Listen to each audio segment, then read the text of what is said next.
this does work, but there were some queries and complaints about this method because it's not always ideal. So this time I'm making one. This one is for 2 bottles. You can make it for 1 as well if you want to, maybe even 3 if you wish to go that far. And this time I'm only adding a little foot piece.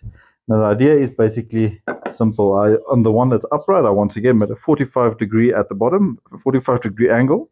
But this time, instead of the bottle leaning against it and balancing itself, this time I'm going to attach the top part to the foot piece like so.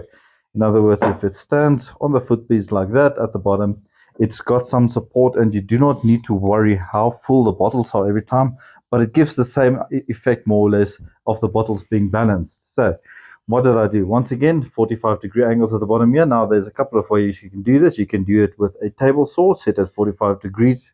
There's a couple of ways.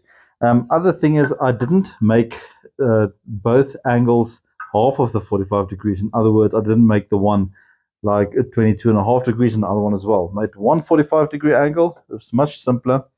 And even if you do not have a table saw to be able to cut that with, you can do this with a simple jigsaw as well, like this. And all I did with the jigsaw, as you can see from the bottom there, I only adjusted, I've loosened the 2 bolts at the bottom in this one's case, and I adjusted the foot piece or the foot sole of the jigsaw to 45 degrees. So how am I going to attach this to the foot piece? Well, the design is quite simple in this one. Okay, once again, I cut 2 holes in here. I did some roundovers on my bench router over here. Rounded over the edges as well of the top one to make it nice. Makes it look nice and smooth, and the top part of the bottom one as well. Rounded it over, makes it look smoother. Now, obviously, if you look from the side like this, you'll see that if I do that 45 degree angle, there's a bit of the upright sticking past the bottom part if I'm going to attach it like that.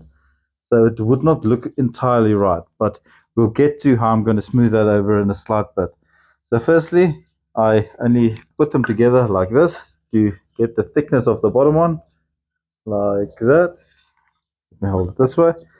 To get the thickness of the bottom one, I then drew a light little line on there to show the thickness of it. I then used a drill and I drilled 2 holes into halfway of the thickness of the wood, right through, make it come out the other side. And once I've done that, I put it together again like this, and with 2 screws in, marked the spots on the foot piece, and I drilled 2 holes there as well. In other words, if I put 2 screws in there with some wood glue in between, I can screw those together. It would be supported by the wood glue as well, and that would be, when it dries, then securely tightened.